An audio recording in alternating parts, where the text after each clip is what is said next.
Hello, good morning to everybody. എല്ലാവർക്കും സഹകാരി raise പ്ലസിലേക്ക് സ്വാഗതം. വരാൻ പോകുന്ന പരീക്ഷയ്ക്കെല്ലാം നന്നായി പ്രിപ്പയർ ചെയ്യാം. ഒരു ഗ്രാൻഡ് സക്സസ് ഉണ്ടായിരിക്കണമെന്ന് പ്രതീക്ഷിക്കുന്നു. നിങ്ങൾക്കറിയാമല്ലോ, സഹകാരി ഒരുപാട് റാങ്കുകൾ കൊയ്തെടുക്കുന്ന സമയമാണിത്. ഈ സന്ദർഭം നിങ്ങൾ ഉപയോഗിക്കുക. നന്നായി പഠിച്ചു കഴിഞ്ഞാൽ നല്ല സ്കോറിംഗ് വാങ്ങിക്കാൻ വേണ്ടി പറ്റും. നിങ്ങൾക്ക് എല്ലാവർക്കും സഹകരണ മേഖലയിലുള്ള സ്ഥാപനങ്ങളിൽ ജോലി കിട്ടും എന്നുള്ള കാര്യത്തിൽ യാതൊരു സംശയവും വേണ്ട. പക്ഷെ എന്താ വേണ്ടത്? എല്ലാവരും നന്നായി പരിശ്രമിക്കുക. അതോടൊപ്പം സഹകാരിയുടെ ക്ലാസ്സുകൾ ശ്രദ്ധിക്കുക. ഒരു ടൈം, അതായത് ജോലി കിട്ടുന്നത് വരെ, ഫസ്റ്റ് ഒപ്പിടുന്നത് വരെ യാതൊരു കാരണവശാലും നിങ്ങളുടെ ടൈം വേസ്റ്റ് ചെയ്യാൻ വേണ്ടി പാടില്ല. കിട്ടുന്ന ടൈമുകളൊക്കെ പഠിക്കുക.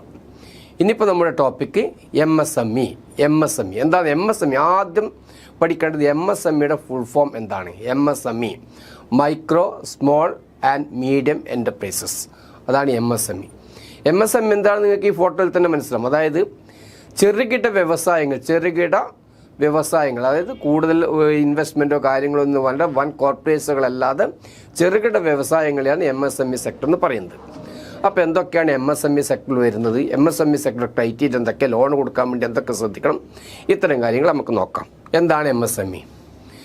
Micro small and medium enterprises.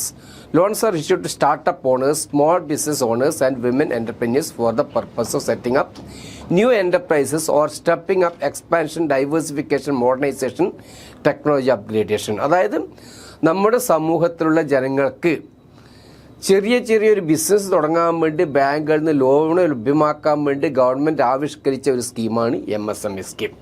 എന്തൊക്കെ തുടങ്ങാം? ചെറുകിട വ്യവസായങ്ങൾ തുടങ്ങാം, സ്റ്റാർട്ടപ്സ്, ഇപ്പോൾ പുതിയ ഒരുപാട് സ്റ്റാർട്ടപ്പ് തുടങ്ങാം, വിമൻ എൻ്റർപ്രന്യേഴ്സിന് അവർക്ക് പുതിയ വെഞ്ചേഴ്സ് തുടങ്ങാം. അതുപോലെ തന്നെ ഇപ്പോഴും എക്സിസ്റ്റിംഗ് ആയിട്ടുള്ള യൂണിറ്റ്സ് തന്നെ അവർക്ക് ബിസിനസ് എക്സ്പാൻഡ് ചെയ്യാൻ വേണ്ടിയും, അതുപോലെ അവരുടെ ആക്ടിവിറ്റി ഡൈവേഴ്സിഫൈ ചെയ്യാൻ. സപ്പോസ് ഇപ്പോഴൊരു ആക്ടിവിറ്റിയിൽ ഏർപ്പെട്ടിരിക്കുന്നൊരു MSME ആണെങ്കിൽ ആ MSME യൂണിറ്റിന് അവരുടെ ആക്ടിവിറ്റി ഡൈവേഴ്സിഫൈ ചെയ്യാൻ വേണ്ടിയും, അതുകൂടാതെ കണ്ടെന്ന് ഇപ്പോഴും എക്സിസ്റ്റിംഗ് ഉണ്ടാവും. ആ എക്സിസ്റ്റിംഗ് പുതിയ മോഡേൺ ടെക്നോളജി ഒരുപാട് വന്നിട്ടുണ്ടാവും. ആ മോഡേൺ ടെക്നോളജി ഇംപ്ലിമെൻറ്റ് ചെയ്യാൻ വേണ്ടിയും ഇപ്പോഴും എക്സിസ്റ്റിംഗ് ആയിട്ടുള്ള ടെക്നോളജി അപ്ഗ്രേഡ് ചെയ്യാൻ വേണ്ടി ഒക്കെ എന്ത് കൊടുക്കുന്നുണ്ട്? MSME സെക്ടറിൽ ലോൺ കൊടുക്കും. അപ്പോൾ ഈ മൈക്രോ സ്മോൾ ആൻഡ് മീഡിയം എൻ്റർപ്രൈസിലുള്ള ആൾക്കാർ, അവർ നടത്തുന്ന എൻ്റർപ്രൈസസ് ഈ MSME സെക്ടർ പ്രകാരം ഇപ്പോഴും എക്സിസ്റ്റിംഗ് യൂണിറ്റ് ഉണ്ടെങ്കിൽ അത് ഇമ്പ്രൂവ് ചെയ്യാൻ വേണ്ടി, അല്ല എക്സ്പാൻഡ് ചെയ്യാൻ വേണ്ടി, അല്ല അവരുടെ യൂണിറ്റ് ഡൈവേഴ്സിഫൈ, അതായത് അവരിപ്പം ഒരു പ്രൊഡക്ഷൻ സ്റ്റാർട്ട് ചെയ്തിട്ടുണ്ടാവും. ആ പ്രൊഡക്ഷനോടനുബന്ധിച്ച് അവർക്ക് വേറൊരു പ്രൊഡക്ഷൻ സ്റ്റാർട്ട് ചെയ്യണമെങ്കിൽ, അതായത് ഇതിൻ്റെ ആൻസിലറി ആയിട്ട് അവർക്ക് മറ്റുള്ള യൂണിറ്റ്സ് സ്റ്റാർട്ട് ചെയ്യാം. അങ്ങനെ യൂണിറ്റ്സ് സ്റ്റാർട്ട് ചെയ്യാനൊക്കെ എന്ത് സെക്ടറിൽ ലോൺ കിട്ടും? MSME സെക്ടറിൽ ലോൺ കിട്ടും. MSME in India is under the Ministry of, how MSME are controlling the MSME is controlling under the Ministry of Micro, Small and Medium Enterprises. അതായത് government of ഇന്ത്യയുടെ ministry of micro small and medium enterprise എന്ന ഡിപ്പാർട്ട്മെൻറ്റാണ് ഇത് control ചെയ്യുന്നത്. It is the apex body responsible for formulating rules, regulations and policies related to the MSME sector. അതായത് MSME സെക്ടറിൽ ഏതൊക്കെ രീതിയിൽ loan കൊടുക്കണം, ഏതൊക്കെ സെക്ടേഴ്സ് MSME സെക്ടറിൽ വരുന്നുണ്ട്, ഇത് ഏത് ആക്ടിൻ്റെ കീഴിൽ വരുന്നത്, ഇതൊക്കെ ഫോർമുലേറ്റ് ചെയ്യുന്നതാണ് ഈ ഡിപ്പാർട്ട്മെൻറ്റ്, ഗവൺമെൻറ് ഓഫ് ഇന്ത്യയുടെ. MSME ആർ ഡിഫൈൻഡ് അണ്ടർ, അപ്പോൾ ഏത് ആക്ടിലാണ് MSME? കഴിഞ്ഞ പ്രാവശ്യം പരീക്ഷയ്ക്ക് വന്ന ചോദ്യം അത്. MSME ഏത് ആക്ടിൻ്റെ കീഴിലാണ് വരുന്നത്? MSME is coming under Micro, Small and Medium Enterprises Development Act 2006. ഇത് കഴിഞ്ഞ ഒരു പരീക്ഷയ്ക്ക് വന്ന ചോദ്യമാണ്. MSME is coming under Dash Act. MSME is coming under Micro, Small and Medium Enterprises Development Act. ചിലപ്പോൾ അടുത്ത പ്രാവശ്യം നിങ്ങളോട് ചോദിക്കുന്നത് എന്തായിരിക്കും? MSME കൺട്രോൾ ചെയ്ത് റെഗുലേറ്റ് ചെയ്യുന്നത് ആരാണ്? MSME ഒക്കെ റെഗുലേറ്റ് ചെയ്യുന്നത് ആരാണ്? MSME റെഗുലേറ്റ് ചെയ്ത് ministry of micro small and medium enterprises. അതായത് മിനിസ്ട്രി ഇത് കൺട്രോൾ ചെയ്ത് MSME സെക്ടർ കംപ്ലീറ്റ് കൺട്രോൾ ചെയ്ത് ministry of micro small and medium enterprises എന്ന് കൺട്രോൾ ചെയ്യുന്നത്. ഏത് ആക്ട് പ്രകാരമാണ് കൺട്രോൾ ചെയ്യുന്നത്? കൺട്രോൾ ചെയ്യുന്ന ആക്ടാണ് micro small and medium enterprises development act 2006. അടുത്തത് എന്താണ്? MSME loans are mainly issued for the following purpose. എന്തൊക്കെ ആവശ്യത്തിനാണ് MSME ലോൺ കൊടുക്കുക? എന്തൊക്കെ ആവശ്യത്തിനാണ്? Acquisition of factory, land and construction of building spaces. Purchase of plant and machinery including lab equipment, testing equipment, furniture, electric fittings, etc. അതായത് എന്താ plant and machinery? What is plant and machinery? ഒരു സ്ഥാപനത്തിൽ plant and machinery എന്ന് പറഞ്ഞു കഴിഞ്ഞാൽ അതായത് ഒരു production unit ആണെങ്കിൽ അതിന് ഫിക്സഡ് ആയിട്ട് കുറച്ച് അസറ്റ് ആവശ്യമുണ്ട്. അതായത് ഇപ്പോൾ for example A C system വേണ്ടി വരും, ലിഫ്റ്റ് വേണം വരും, അതുപോലെ ഫയർ എക്സ്റ്റിംഗ്വിഷർ സിസ്റ്റം വേണ്ടി വരും, ഇലക്ട്രിസിറ്റി കണക്ഷൻ സിസ്റ്റം വേണ്ടി വരും. ഇതൊക്കെ എന്തിൽ വരും? പ്ലാന്റിൽ വരും. എന്നാൽ മെഷീനറി എന്ന് പറഞ്ഞാൽ അവരെന്താണോ പ്രൊഡ്യൂസ് ചെയ്യാൻ വേണ്ടി ഉദ്ദേശിക്കുന്നത് ആ പ്രൊഡക്ഷൻ ആവശ്യമായ മെഷീനറി. അപ്പോൾ അതാണ് മെഷീനറിയിൽ വരുന്നത്. പ്ലാന്റിൽ എന്താ വരിക? പ്ലാന്റിൽ ഫിക്സഡ് ആയിട്ടുള്ളത്, അതായത് എ സി എയർ കണ്ടീഷൻ വെക്കണം, അതിനെ കമ്മീഷൻ ചെയ്യാനുള്ള ഇൻസ്ട്രുമെൻറ്റ്സ്, അതോടൊപ്പം എന്താണ് വേണ്ടത്? ഇലക്ട്രിസിറ്റി വയറിങ്ങും ഇലക്ട്രിസിറ്റി മറ്റുള്ള ഇലക്ട്രിസിറ്റി ഇൻസ്റ്റാൾ ചെയ്യാൻ വേണ്ടിയുള്ള മറ്റുള്ള എക്യുപ്മെൻറ്റ്സ്. അതുകൂടാതെ ഉണ്ട് ഇപ്പം ഇതേ ഫാക്ടറിക്ക് തന്നെ വല്ല ലോറി അല്ലെങ്കിൽ വാൻ അതുപോലെ എന്താ വെഹിക്കിൾ ആവശ്യമുണ്ടെങ്കിൽ ഇതൊക്കെ പ്ലാന്റിൽ വരും. എന്നാൽ മെഷീനറി എന്താണോ ആ യൂണിറ്റ് പ്രൊഡ്യൂസ് ചെയ്യാൻ ഉദ്ദേശിച്ചത് ആ പ്രൊഡക്ഷൻ ആവശ്യമായ മെഷീനറി എന്തൊക്കെയാണ്. ഇപ്പോൾ ഒരുപാട് മെഷീനറി വേണ്ടി വരും. ഇപ്പോൾ സപ്പോസ് ഒരു ഫ്ലവർ മില്ലാണെങ്കിൽ ഫ്ലവർ മില്ലിന് ഒരുപാട് മെഷീനറി വേണ്ടി വരും. അല്ലെങ്കിൽ ഒരു പ്ലൈവുഡ് ഫാക്ടറി തുടങ്ങും, പ്ലൈവുഡ് ഫാക്ടറിക്ക് ഒരുപാട് മൂവബിൾ മെഷീനറി വേണ്ടി വരും. അതോടൊപ്പം തന്നെ അവർക്ക് ഫർണേസ് വേണ്ടി വരും. അതോടൊപ്പം അവർക്ക് എന്ത് വേണ്ടി വരും? ബ്ലാസ്റ്റ് ഫർണേസിൻ്റെ കൂടെ തന്നെ ഒരുപാട് മറ്റുള്ള മെഷീനറീസ്, സ്മോൾ മെഷീനറി അവർക്ക് വേണ്ടി വരും. അപ്പോൾ ഇതൊക്കെ ഇതിൽ വരും? മെഷീനറിയിലും. അതായത് പ്ലാന്റ് ആൻഡ് മെഷീനറി. അപ്പോൾ ഇപ്പോൾ നമ്മളൊരു കമ്പ്യൂട്ടർ ഇൻസ്റ്റിറ്റ്യൂട്ട് ആണെങ്കിൽ കമ്പ്യൂട്ടറിൽ അവർക്ക് എന്ത് വേണ്ടി വരും? കമ്പ്യൂട്ടറിൽ അവർക്ക് മെഷീനറിയായിട്ട് ഒരുപാട് കമ്പ്യൂട്ടർ വേണ്ടി വരും. അല്ലെങ്കിൽ അതുപോലെ ഏതെങ്കിലും ഒരു സ്റ്റാർട്ടപ്പ് യൂണിറ്റ് തുടങ്ങുന്നുണ്ടെങ്കിൽ ആ സ്റ്റാർട്ടപ്പ് യൂണിറ്റിന് ആവശ്യമായ മെഷീനറികളൊക്കെ നമുക്ക് ഇതിൽ വരും? മെഷീനറിയിലും. അതോടൊപ്പം അതിന് ഫിക്സഡ് ആയിട്ട് ഇൻസ്റ്റാൾ ചെയ്യുന്ന അവരുടെ എ സി സിസ്റ്റം ഉണ്ടാവും, അല്ലെങ്കിൽ ലിഫ്റ്റ് ഉണ്ടാവും, അല്ലെങ്കിൽ ഫയർ എക്സ്റ്റിംഗ്വിഷർ ഉണ്ടാവും, അതുപോലുള്ള സാധനം പ്ലാന്റിലും വരും. അപ്പോൾ ഇതൊക്കെ വാങ്ങിക്കാൻ വേണ്ടി എന്ത് കിട്ടും? MSME സെക്ടറിൽ ലോൺ കിട്ടും. Meeting working capital requirement like raw materials, stock in progress, finished goods, അത് MSME സെക്ടർ. പക്ഷേ എന്താണ് ഈ വർക്കിംഗ് ക്യാപിറ്റൽ ഒരിക്കലും നമ്മൾ പ്ലാന്റ് ആൻഡ് മെഷീനറിയിൽ വരില്ല. അത് ശ്രദ്ധിക്കുക. പ്ലാന്റ് ആൻഡ് മെഷീനറിൽ ഒരിക്കലും വർക്കിംഗ് ക്യാപിറ്റൽ വരും. Working capital separate item. Working capital എന്ന് പറഞ്ഞാൽ അതൊരു സ്ഥാപനത്തിൻ്റെ day to day expense meet ചെയ്യാൻ വേണ്ടിയുള്ള ഒരു എമൗണ്ടാണ്, അല്ലെങ്കിൽ ഒരു ഫണ്ട്സാണ് വർക്കിംഗ് ക്യാപിറ്റൽ റിക്വയർമെൻറ്റ്. അപ്പോൾ MSME സെക്ടറിൽ എന്ത് കൊടുക്കാൻ വേണ്ടി പറ്റും? വർക്കിംഗ് ക്യാപിറ്റൽ ലോൺ കൊടുക്കാൻ വേണ്ടി പറ്റും. Trade finance, bill discounting for paying the creditors while awaiting payment from debtors. എന്താ ബിൽ ഡിസ്കൗണ്ടിങ്? ബിൽ ഡിസ്കൗണ്ടിങ് എന്ന് പറഞ്ഞാൽ നമ്മളിപ്പോൾ ഒരു സാധനം പ്രൊഡ്യൂസ് ചെയ്യുന്ന പാർട്ടിയാണ്. ആ സാധനം പ്രൊഡ്യൂസ് ചെയ്തതിന് ശേഷം നമ്മൾക്ക് ഒരുപാട് ബയേഴ്സ് ഉണ്ടാവും. അപ്പോൾ ഈ ബയേഴ്സ് നമ്മൾ സാധനം കൊടുക്കുമ്പോൾ ചിലപ്പോഴെന്താണ് അവർ 3 മാസം 6 മാസം കഴിഞ്ഞിട്ട് പൈസ നമുക്ക് കിട്ടുള്ളൂ. അത്രയും നമുക്ക് വെയിറ്റ് ചെയ്യാൻ വേണ്ടി പറ്റില്ല. അപ്പോൾ നമ്മളെന്ത് ചെയ്യും? നമ്മളിപ്പോൾ അവർക്ക് സാധനം ക്രെഡിറ്റിൽ കൊടുക്കുന്നില്ല എന്ന് വെച്ചാൽ ചിലപ്പോൾ നമ്മുടെ സാധനത്തിന് ഓർഡർ ഉണ്ടാവില്ല. അത്തരം സന്ദർഭങ്ങളിൽ ഈ മാനുഫാക്ചറേഴ്സ് ഇവർക്ക് നിർബന്ധമായിട്ടും ഒരു 3 മാസം 6 മാസമൊക്കെ ക്രെഡിറ്റിൽ കൊടുക്കേണ്ട നിർബന്ധരായിരിക്കും. ഇല്ലെങ്കിൽ അവർ സാധനത്തിന് ഓർഡർ ഉണ്ടാവില്ല. അപ്പോൾ ഇത്തരം സന്ദർഭങ്ങളിൽ ഇവരെന്ത് ചെയ്യും? സാധനം കൊടുക്കുന്ന സമയത്ത് തന്നെ ഇവർ bill, invoice, bill of exchange ഒക്കെ ഡ്രോ ചെയ്യും. ഈ ബിൽ ഓഫ് എക്സ്ചേഞ്ച് ഒക്കെ ഡ്രോ ചെയ്ത് സാധനം വാങ്ങിക്കുന്ന buyer bill of exchange accept ചെയ്ത് തിരിച്ചയക്കും. ഇങ്ങനെ ആക്സെപ്റ്റ് ചെയ്ത് തിരിച്ചയച്ച ബില്ല് ആരുടെ കിട്ടിയ? സപ്ലയർക്ക് ബില്ല് കിട്ടി. അപ്പോൾ ഫോർ എക്സാമ്പിൾ ഒരു സപ്ലയർ അയച്ചു കൊടുത്ത സാധനം 10 ലക്ഷം റുപ്യേൻ്റെ സാധനം അയച്ചു കൊടുത്തു. 10 ലക്ഷം റുപ്യേൻ്റെ ബിൽ ഓഫ് എക്സ്ചേഞ്ച് സാധനം വാങ്ങിക്കുന്ന വ്യക്തി ആക്സെപ്റ്റ് ചെയ്ത് തിരിച്ചയച്ച് ആരുടെ കിട്ടി? സപ്ലയർക്ക്. ഈ ഗുഡ്സ് സപ്ലയർക്ക് കിട്ടി. അപ്പോൾ 10 ലക്ഷം റുപ്യേൻ്റെ ബില്ലിൻ്റെ പൈസ അദ്ദേഹത്തിന് കിട്ടുന്നത് എപ്പോഴാണ്? അദ്ദേഹത്തിന് കിട്ടുന്നത് ഒരു 3 മാസം കഴിഞ്ഞാൽ സാധനം വാങ്ങിച്ച വ്യക്തിയുടെ അടുത്ത് പൈസ കിട്ടുള്ളൂ. ഈ 3 മാസം അദ്ദേഹത്തിന് 10 ലക്ഷം റുപ്യ ഹെൽഡപ്പ് ആകാൻ വേണ്ടി ചിലപ്പോൾ സാമ്പത്തിക ശേഷി ഉണ്ടായെന്ന് വരില്ല. അപ്പോൾ അതിനും ഈ MSME സെക്ടർ പ്രകാരം ഈ സാധനം പ്രൊഡ്യൂസ് ചെയ്യുന്ന പാർട്ടിക്ക് ബാങ്ക് ലോൺ കൊടുക്കും. എന്തിനു വേണ്ടി? ബിൽ ഡിസ്കൗണ്ടിങ്ങിന് വേണ്ടി. അതായത് ഇങ്ങനെ ഒരു 3 മാസം കഴിഞ്ഞ് കിട്ടാനുള്ള ഒരു ബില്ല്, ആക്സെപ്റ്റ് ചെയ്തൊരു ബില്ല് അവരെ കയ്യിലുണ്ടെങ്കിൽ ആ ബില്ലെടുത്ത് അവരുടെ ഈ MSME സെക്ടർ പ്രകാരം ബിൽ ഡിസ്കൗണ്ട് സ്കീമിൽ ലോൺ പാസ്സായ ബാങ്ക് പോയി കഴിഞ്ഞാൽ ഈ ബില്ല് ആ ബാങ്കിൽ ഡിസ്കൗണ്ട് ചെയ്താൽ ഇമ്മീഡിയറ്റ് ആ ബാങ്ക് എന്ത് കൊടുക്കും? ആ ബില്ലിൻ്റെ അഗെയിൻസ്റ്റ് ഈ സപ്ലയർക്ക് പൈസ കൊടുക്കും. അപ്പോൾ ബില്ലിൻ്റെ അഗെയിൻസ്റ്റ് പൈസ കൊടുത്തു കഴിഞ്ഞാൽ സപ്ലയർ 3 മാസം വെയിറ്റ് ചെയ്യേണ്ട ആവശ്യമില്ല. കാരണം ബാങ്കിൽ നിന്ന് ഇമ്മീഡിയറ്റ് പൈസ കിട്ടി. അതിന് ബാങ്ക് ചാർജ് എടുക്കട്ടോ, അതിൻ്റെ ഡിസ്കൗണ്ടിങ് ചാർജും ഇൻട്രസ്റ്റ് ഒക്കെ എടുക്കും. എന്നിരുന്നാലും ഈ സപ്ലയർക്ക് ഇമ്മീഡിയറ്റ് ബാങ്കിൽ നിന്നും പൈസ ലഭിച്ചു. അതിനുശേഷം 3 മാസം കഴിഞ്ഞു കഴിഞ്ഞാൽ ഈ ബില്ല് ഡയറക്റ്റ് ബാങ്ക് ഈ സാധനം പർച്ചേസ് ചെയ്ത വ്യക്തിക്ക് അയച്ചു കൊടുക്കും. അതിൻ്റെ പൈസ ഡയറക്റ്റ് ബാങ്കിലേക്ക് അയച്ചു കൊടുക്കും. അതാണ് ബിൽ ഡിസ്കൗണ്ടിങ് സിസ്റ്റം. അപ്പോൾ ബിൽ ഡിസ്കൗണ്ടിങ് സിസ്റ്റം പ്രകാരം ആർക്കാ ഗുണം? സപ്ലയർക്ക് ഗുണം. എന്താ ഗുണം? 2 ബെനിഫിറ്റ്. ഒന്ന്, 3 മാസം ക്രെഡിറ്റിൽ കൊടുക്കുന്നതുകൊണ്ട് അവരുടെ സാധനത്തിന് ഓർഡർ കിട്ടും. രണ്ടാമത്തെ ബെനിഫിറ്റ് എന്താ? ഈ ബില്ല് ആക്സെപ്റ്റ് ചെയ്ത ബില്ല് തിരിച്ച് കിട്ടിക്കഴിഞ്ഞാൽ ബിൽ ഡിസ്കൗണ്ടിങ് സിസ്റ്റം പ്രകാരം അവർ ആ ബില്ല് ബാങ്കിലേക്ക് കൊണ്ടുപോയി കഴിഞ്ഞാൽ ഇമ്മീഡിയറ്റ് അവർക്ക് പൈസ കിട്ടുകയും ചെയ്യും. അപ്പോൾ അവരുടെ പൈസ ഹെൽഡപ്പ് ആകുന്നില്ല, അതോടൊപ്പം തന്നെ അവരുടെ സാധനത്തിന് ഓർഡർ കിട്ടും. ഇതാണ് ട്രേഡ് ഫിനാൻസ് ബിൽ ഡിസ്കൗണ്ടിങ്. അപ്പോൾ അതുപോലെ അവർ ബിൽ ഡിസ്കൗണ്ട്, ബാങ്കിൽ ബിൽ ഡിസ്കൗണ്ട് അവർക്ക് പൈസ കിട്ടി, അവർ സാധനം വാങ്ങിച്ചവർക്ക് വേണമെങ്കിൽ അവർക്ക് പെട്ടെന്ന് പൈസ കൊടുക്കാനും പറ്റും. അപ്പോൾ ഇതും MSME സെക്ടർ പ്രകാരം ബാങ്ക് ലോൺ കൊടുക്കുന്നതാണ്.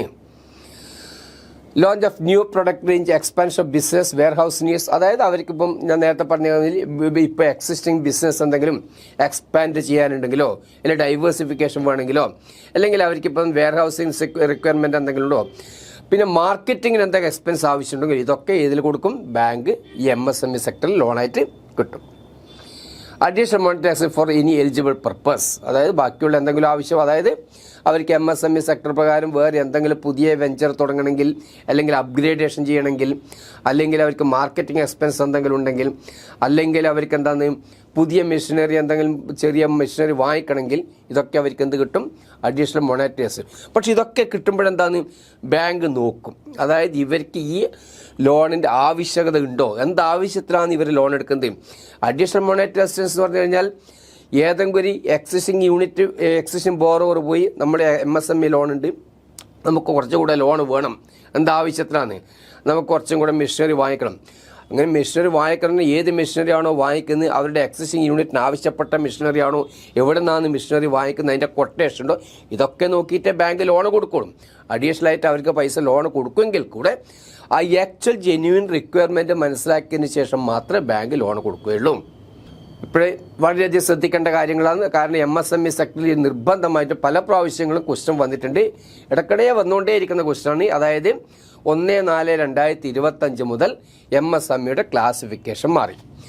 അപ്പോൾ നമ്മളൊരു യൂണിറ്റ് MSME യൂണിറ്റ് ആണോ അല്ലയോ എന്ന് മനസ്സിലാക്കുന്നത് എങ്ങനെയാണ്? ഒരു യൂണിറ്റ് നമ്മളിപ്പം ബാങ്കിൽ ഒരു അപ്ലിക്കേഷൻ, ലോണിൻ്റെ അപ്ലിക്കേഷൻ കൊണ്ടുവന്നു കഴിഞ്ഞാൽ ആ യൂണിറ്റ് MSME സെക്ടറിൽ പെടുന്നതാണോ അല്ലയോ എന്ന് മനസ്സിലാക്കാനുള്ള ക്രൈറ്റീരിയ ഗവൺമെൻറ് നിശ്ചയിച്ചിട്ടുണ്ട്. എന്താണ് ക്രൈറ്റീരിയ? അതായത് ആദ്യം നമ്മൾ മനസ്സിലാക്കേണ്ട MSMEയുടെ ഫുൾ ഫോം. ആദ്യം MSMEയുടെ full form micro, small, medium. ആ ഓർഡർ ഒരിക്കലും തെറ്റിക്കാൻ വേണ്ടി പാടില്ല. MSME, M micro, S small, M medium, ഇവർ എൻ്റർപ്രൈസസ്. അപ്പോൾ ഒരു യൂണിറ്റ് മൈക്രോ യൂണിറ്റ് ആണോ, സ്മോൾ യൂണിറ്റ് ആണോ, മീഡിയം യൂണിറ്റ് ആണോ ഐഡൻറ്റിഫൈ ചെയ്യാൻ വേണ്ടി നമ്മൾ എന്ത് നോക്കണം? അവരുടെ ബാലൻസ് ഷീറ്റും കാര്യങ്ങളൊക്കെ ബാങ്കിൽ ലോണിന് വരുമ്പോൾ അവർ സബ്മിറ്റ് ചെയ്യും. അപ്പോൾ ആ ബാലൻസ് ഷീറ്റ്, ഇപ്പോൾ സപ്പോസ് ഒരു പുതിയ യൂണിറ്റ് ആണെങ്കിൽ അവരുടെ പ്രൊപ്പോസ്ഡ് ബാലൻസ് ഷീറ്റ്, അല്ലെങ്കിൽ പ്രൊപ്പോസ്ഡ് പ്ലാനിങ്, അവരുടെ എന്തൊക്കെ ക്യാപിറ്റൽ അവർക്ക് വേണം, എത്ര ടേൺ ഓവർ എസ്റ്റിമേറ്റ് ചെയ്ത് ഇതൊക്കെ ബാങ്കിൽ സബ്മിറ്റ് ചെയ്യും. അപ്പോൾ നമ്മൾ ആദ്യം നോക്കേണ്ട ഈ ഒരു യൂണിറ്റ് മൈക്രോ ആണോ, സ്മോൾ ആണോ, മീഡിയം എന്ന് കൺഫേം ചെയ്യാൻ വേണ്ടി അവരുടെ investment in plant and machinery, അതാണ് ഞാൻ നേരത്തെ ലാൻഡ് ആൻഡ് ബിൽഡിങ്ങിലല്ല, പ്ലാന്റ് ആൻഡ് മെഷീനറി. പ്ലാന്റ് എന്ന് അതുകൊണ്ടാണ് ഞാൻ നേരത്തെ ആദ്യം പറഞ്ഞ പ്ലാന്റിൻ്റെ ബൈഫർക്കേഷൻ, മെഷീനറിയുടെ ബൈഫർക്കേഷൻ മനസ്സിലാക്കണം. ഇത് ലാൻഡിൻ്റെയോ ബിൽഡിങ്ങിൻ്റെയോ ഒന്നും എമൗണ്ട് പെടുന്നില്ല. Investment in plant and machinery. അപ്പോൾ ഒരു മൈക്രോ യൂണിറ്റ് ആണെങ്കിൽ അവരുടെ investment in plant and machinery ഒരു കാരണവശാലും 2.5 crore കൂടാൻ വേണ്ടി പാടില്ല. ഒരു മൈക്രോ യൂണിറ്റ് ആണെങ്കിൽ അവരുടെ ഇൻവെസ്റ്റ്മെൻറ്റ് ഇൻ പ്ലാന്റ് ആൻഡ് മെഷീനറിയിൽ ഒരു കാരണവശാലും 2.5 crore കൂടാൻ വേണ്ടി പാടില്ല. അതുപോലെ ഒരു സ്മോൾ എൻ്റർപ്രൈസസ് ആണെങ്കിലോ അവരുടെ ഇൻവെസ്റ്റ്മെൻറ്റ് ഇൻ പ്ലാന്റ് ആൻഡ് മെഷീനറിയിൽ ഒരു കാരണവശാലും 25 കോടിയിൽ കൂടാൻ വേണ്ടി പാടില്ല. അതുപോലെ തന്നെ ഒരു യൂണിറ്റ് മീഡിയം എൻ്റർപ്രൈസസ് ആണെങ്കിൽ, ഒരു MSME യൂണിറ്റ് മീഡിയം എൻ്റർപ്രൈസസ് ആണെങ്കിൽ അവരുടെ investment in plant and machinery not more than ₹125 crore, 125 കോടിയിൽ കൂടുതൽ അവരുടെ പ്ലാന്റ് ആൻഡ് മെഷീനറി ഇൻവെസ്റ്റ്മെൻറ്റ് ഉണ്ടാകാൻ വേണ്ടി പാടില്ല. അപ്പോൾ അത് കൂടാതെ കണ്ട് മറ്റൊരു കണ്ടീഷൻ കൂടി എന്താ? ഒരു മൈക്രോ യൂണിറ്റ് ആണെങ്കിൽ അവരുടെ ഒരു കൊല്ലത്തെ ടേൺ ഓവർ ഒരു കാരണവശാലും 10 കോടിയിൽ കൂടാൻ വേണ്ടി പാടില്ല. ഒരു മൈക്രോ എൻ്റർപ്രൈസസ് ആണെങ്കിൽ അവരുടെ ഒരു വർഷത്തെ ടേൺ ഓവർ ഒരു കാരണവശാലും 10 കോടിയിൽ കൂടാൻ വേണ്ടി പാടില്ല. ഒരു സ്മോൾ എൻ്റർപ്രൈസസ് ആണെങ്കിലോ അവരുടെ ഒരു വർഷത്തെ ടേൺ ഓവർ ഒരു കാരണവശാലും 100 കോടിയിൽ കൂടാൻ വേണ്ടി പാടില്ല. അതുപോലെ തന്നെ മീഡിയം എൻ്റർപ്രൈസസ് ആണെങ്കിൽ അവരുടെ ഒരു വർഷത്തെ ടേൺ ഓവർ ഒരു കാരണവശാലും 500 കോടിയിൽ കൂടാൻ വേണ്ടി പാടില്ല. അപ്പോൾ ഇതാണ് നമുക്കൊരു യൂണിറ്റ്, ഒരു പ്രൊപ്പോസൽ കിട്ടിക്കഴിഞ്ഞാൽ ആ യൂണിറ്റ് ഏത് കാറ്റഗറിയിൽ പെടുന്നതാണ് എന്ന് മനസ്സിലാക്കാൻ വേണ്ടി നമ്മൾ ആദ്യം നോക്കണം അവരുടെ plant and machinery, investment in plant and machinery നോക്കുക, പ്ലാന്റ് ആൻഡ് മെഷീനറി എക്യുപ്മെൻറ്റ്, അതോടൊപ്പം തന്നെ അവരുടെ ആനുവൽ ടേൺ ഓവർ. പുതിയ യൂണിറ്റ് ആണെങ്കിൽ എസ്റ്റിമേറ്റഡ് ആനുവൽ ടേൺ ഓവർ ഉണ്ടാവും. അപ്പോൾ ഇതിപ്പോൾ നിങ്ങൾ കൃത്യമായിട്ട് ഓർമ്മിച്ച് വെക്കുക. അതായത് മൈക്രോ, സ്മോൾ ആൻഡ് മീഡിയം, അതിൽ investment in plant and machinery എത്രയാണ്, ടേൺ ഓവർ എത്രയാണ്. അപ്പോൾ ഇതിലൊരു ഓർമ്മിക്കാൻ വേണ്ടി ഒരു ചെറിയ സൂത്രം എന്താണെന്ന് വെച്ചാൽ നമ്മൾ മൈക്രോ മാത്രം ഓർമ്മിക്കുക. മൈക്രോയുടെ invest in plant and machinery എത്രയാണ്, മൈക്രോയുടെ മാത്രം ആദ്യം MSMEയുടെ full form micro, small and medium. അതിനുശേഷം മൈക്രോയുടെ invest in plant and machinery എത്രയാണെന്ന് ഓർമ്മിക്കുക. Investment in plant and machinery എത്രയാണ്, നോട്ട് മോർ ദാൻ 2.5 crore മൈക്രോയുടെ. പിന്നെ എന്താണ് അടുത്തത്, ഇനീഷ്യൽ നമ്മൾ അതിൻ്റെ ഫുൾ ഫോം പഠിച്ചു കഴിഞ്ഞു. Micro, small and medium. മൈക്രോൻ്റെ ഇൻവെസ്റ്റ് ഇൻ പ്ലാന്റ് മെഷീനറി നമുക്ക് കിട്ടിക്കഴിഞ്ഞു 2.5 crore. നെക്സ്റ്റ് വരുന്ന സ്മോളിൽ മൈക്രോൻ്റെ പ്ലാന്റ് ആൻഡ് മെഷീനറി നേരെ 10 ടൈംസ്. അപ്പോൾ 10 ടൈംസ് എത്ര വരും, 25 crore. അടുത്തത് എന്താ, മീഡിയം. മീഡിയത്തിൽ സ്മോളിൻ്റെ പ്ലാന്റ് ആൻഡ് മെഷീനറിയിലെ ഇൻവെസ്റ്റ്മെൻറ്റ് എത്രയാണോ അതിൻ്റെ 5 ടൈംസ്. അപ്പോൾ സ്മോളിൻ്റെ പ്ലാന്റ് ആൻഡ് മെഷീനറിയിൽ എത്രയാണ്, നോട്ട് മോർ ദാൻ 25 crore. അതിൻ്റെ 5 ടൈംസ് മീഡിയത്തിൽ. അപ്പോൾ അത്ര 5 ടൈംസ് മീൻസ് 125 crore. അപ്പോൾ മൈക്രോൻ്റെ പ്ലാന്റ് ആൻഡ് മെഷീനറി 2.5 crore, അതിൻ്റെ 10 ടൈംസ് സ്മോളിൻ്റെത്, അതിൻ്റെ 5 ടൈംസ് മീഡിയം. അപ്പോൾ നമുക്ക് എല്ലാത്തിൻ്റെയും പ്ലാന്റ് ആൻഡ് മെഷീനറി കിട്ടി. പിന്നെ ടേൺ ഓവർ ഓർമ്മിക്കാൻ വേണ്ടി എന്താ വേണ്ടേ, നമ്മൾ ഇൻവെസ്റ്റ് ഇൻ പ്ലാന്റ് ആൻഡ് മെഷീനറിൻ്റെ നേരെ 4 കൊണ്ട് മൾട്ടിപ്ലൈ ചെയ്താൽ മതി. എല്ലാത്തിൻ്റെയും investment in plant and machinery എത്രയാണോ നമുക്ക് കിട്ടിയത്, മൈക്രോന് 2.5 crore കിട്ടി, സ്മോളിൻ്റെ നമ്മൾ 25 crore കിട്ടി, മീഡിയത്തിൻ്റെ നമുക്ക് 125 crore കിട്ടി. ഈ എല്ലാത്തിൻ്റെയും ഇൻവെസ്റ്റ്മെൻറ്റ് ഇൻ പ്ലാന്റ് മെഷീനറിൻ്റെ 4 കൊണ്ട് മൾട്ടിപ്ലൈ ചെയ്ത് കഴിഞ്ഞാൽ നമുക്ക് എന്ത് കിട്ടും, ടേൺ ഓവർ. യെസ് നോക്കിക്കോ, micro 2.5 crore plant and machinery into 4 10 crore. സ്മോളിൻ്റെ plant and machinery 25 crore into 4 100 crore. മീഡിയത്തിൻ്റെ plant and machinery 125 crore into 4 500 crore. അപ്പോൾ നിങ്ങൾക്ക് ആദ്യം പഠിക്കാൻ വേണ്ടി എളുപ്പത്തിന് ഓർമ്മിക്കാൻ വേണ്ടി ആദ്യം നിങ്ങൾ ഓർമ്മിക്കേണ്ടത് എന്താണ്, MSMEയുടെ full form micro, small and medium. അതിനുശേഷം മൈക്രോൻ്റെ പ്ലാന്റ് ആൻഡ് മെഷീനറി മാത്രം ഓർമ്മിക്കുക, അതിൽ 2.5 crore. പിന്നെ എന്താ ഓർമ്മിക്കേണ്ടത്, അതിൻ്റെ 10 ടൈംസ് ആണ് സ്മോള്, അതിൻ്റെ 5 ടൈംസ് ആണ് മീഡിയം. ആദ്യം 10 ടൈംസ് മൈക്രോൻ്റെ 10 ടൈംസ്, പിന്നെ സ്മോളിന് 5 ടൈംസ്. ടേൺ ഓവർ കാണാൻ വേണ്ടി ഇതിൻ്റെ ഒക്കെ 4 കൊണ്ട് മൾട്ടിപ്ലൈ ചെയ്യാം. അപ്പോൾ നിങ്ങൾക്ക് എന്തായി ഇത് ഫുള്ളായിട്ട് ഓർമ്മിക്കാൻ പറ്റും. ഇത് ഒട്ടുമുക്കാൽ പരീക്ഷയിലും ഇതിൽ ഒരു ക്വസ്റ്റ്യൻ സാധാരണ വരാറുള്ളതാണ്. ഇത്തരം കാര്യങ്ങൾ നിങ്ങൾ ശ്രദ്ധിക്കുക. Okay, thank you very much again. All the best.